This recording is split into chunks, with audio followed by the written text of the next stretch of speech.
You know what hurts the most? It is not when a stranger is mean to you. It is not when someone you barely know says something cruel. It is when the people who are supposed to love you, the ones who sit at your table, the ones who call themselves your family, your friends, your people, are the ones quietly working against you. And the scary part is, you almost never see it coming. Because they are smiling, they are hugging you, they are saying, "I am so proud of you." They are sitting right next to you at Christmas dinner.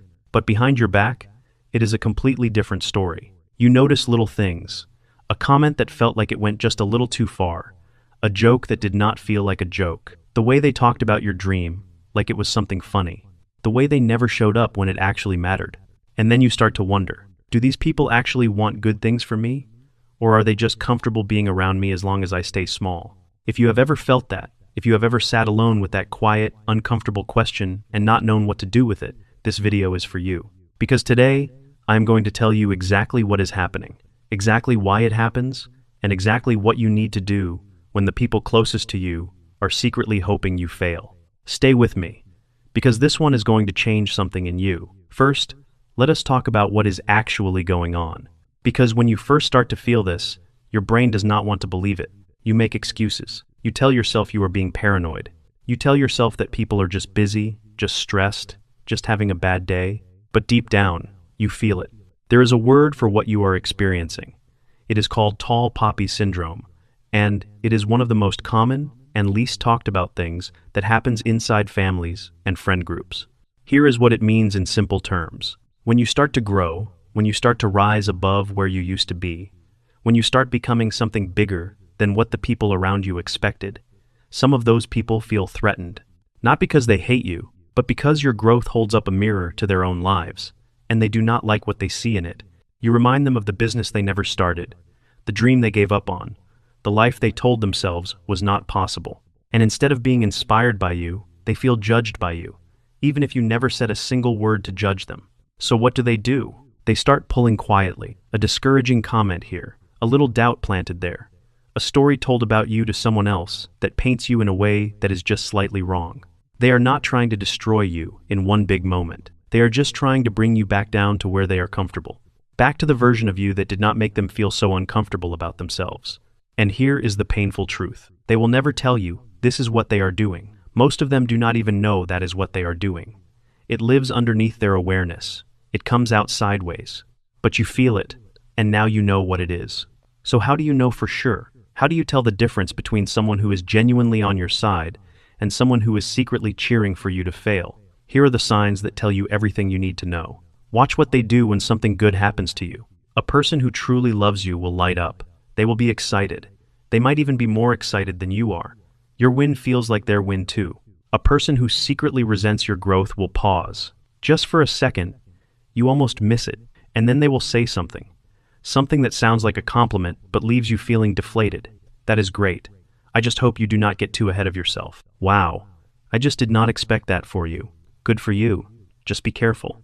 There is always a but, or a just, or a be careful. Something that takes the air out of the moment right when it should be filling up. Watch what they do when something bad happens to you. A person who truly loves you will be uncomfortable. They will want to fix it. They will sit with you in the hard moment and genuinely wish it was different. A person who secretly resents you will get a little too calm, a little too comfortable, maybe even a little too helpful, in a way that does not quite feel like help. Because some part of them feels relief, and they cannot fully hide it. Watch how they talk about you to other people. Do they build you up when you are not in the room? Or do they quietly pick apart your choices, your personality, your chances of success when they think you cannot hear? The mouth tells you what the heart already knows. These patterns, once you see them, you cannot unsee them. And seeing them clearly is the first step to protecting yourself from them. Now, here is the part most people get completely wrong. When they realize that their own people secretly resent them, they do one of two things. They either explode, they confront everyone, they make it dramatic, they post something on social media, they send the long message, they make sure everyone knows they know, or they collapse. They go quiet. They shrink back. They start second-guessing their growth because it is costing them relationships, and maybe the growth is not worth the price. Both of those responses are mistakes. Here is why. Exploding gives the people who resent you exactly what they want. Proof that you are unstable. Proof that you cannot handle success. They will use that moment to justify everything they have been saying about you behind your back. They will tell the story forever. And collapsing is even worse. Because now they win twice. They got to keep you small without even having to do anything. You did the work for them. So what do you do instead? You do the one thing they never saw coming. You keep going. Quietly, powerfully, without asking for their permission or their applause. Let me break down exactly what that looks like. The first thing you do is stop performing your life for people who do not want to see it succeed. This is a big one, and it is harder than it sounds.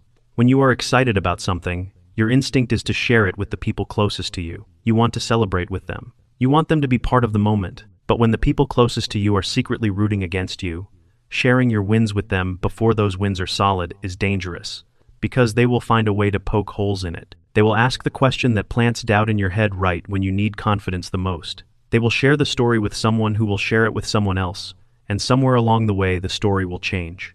So, you stop showing your unfinished work to people who are not safe. You keep your dreams quiet until they are real enough to stand on their own. Not because you are hiding, not because you are afraid, because some things are sacred, and sacred things deserve to be protected until they are strong enough to survive the cold air of other people's opinions. Build in private, win in public. The second thing you do is change who gets your energy. Every single day, you have a limited amount of energy. Think of it like a phone battery. When you spend that energy trying to convince people who do not believe in you, trying to prove yourself to people who have already decided what they think of you, trying to earn love from people who give it out based on how small you stay, you drain the battery. And then you have nothing left for the things that actually matter. So, you redirect. You start putting your energy toward the people who genuinely celebrate you.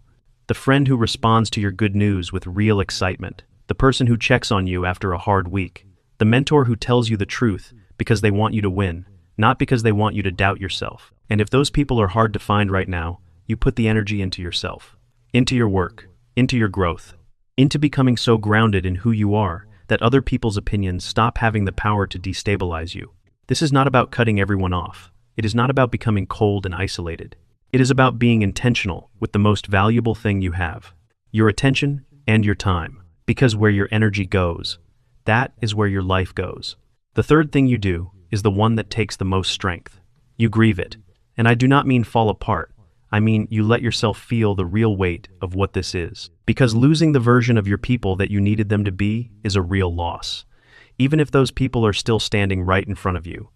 Even if you still talk to them every week. There is grief in finding out that the people you trusted with your heart were not fully trustworthy. There is grief in realizing that some relationships were only comfortable when you were struggling. And you are allowed to feel that. You do not have to perform okayness about it. You do not have to act like discovering this did not hurt. But after you let yourself feel it, and this part is important, you do not let the grief become your reason to stop growing. Because the cruelest thing you could do to yourself is stay small, to make peace with people who only valued you when you were small. Your growth is not the betrayal. Their comfort with your smallness was the betrayal. And the most powerful thing you can do in response to that is to keep becoming everything you were meant to be. Here is what nobody tells you about outgrowing people who do not want you to grow. It is lonely at first. When you stop performing for people who are not safe, when you stop shrinking yourself to keep the peace, when you choose your growth over other people's comfort, there will be a period where the space around you feels quiet. And in that quiet, the voice in your head will try to convince you that you made a mistake, that the growth is not worth losing people over, that maybe you should go back to the version of yourself that kept everyone comfortable. Do not listen to that voice.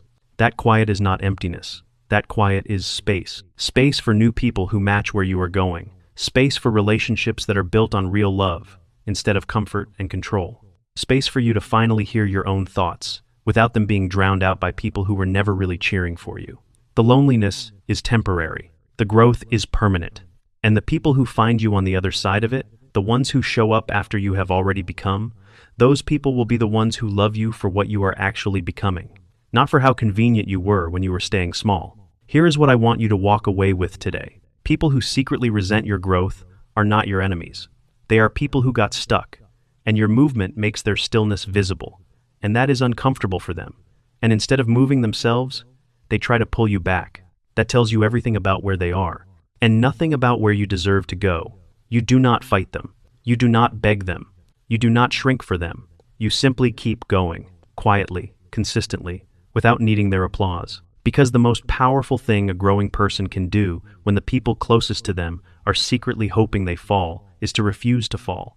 To get up every single morning and choose the life they are building over the comfort of the life they are leaving. And one day, not too far from now, you will look back at this moment and understand that the people who did not believe in you were part of what made you unstoppable, because you kept going anyway. And that is the kind of person nobody can hold down forever. And here is one more thing I need you to hear before this video ends. Your growth was never the problem. Let me say that again, because a lot of people in your position need to hear it more than once. Your growth was never the problem. The problem was never that you wanted more. The problem was never that you worked harder. The problem was never that you dared to believe your life could look different from the one everyone around you expected you to live. None of that was wrong. What happened is that you grew in an environment that was not built to celebrate growing, and so the growing felt like a disruption, like a threat, like you were breaking some unspoken rule that said everyone here stays the same size. But you were never meant to stay the same size. You were meant to expand, to learn, to build, to become. And every single person in your life who made you feel guilty for wanting that was working from their own fear, not from love. Real love wants you to grow.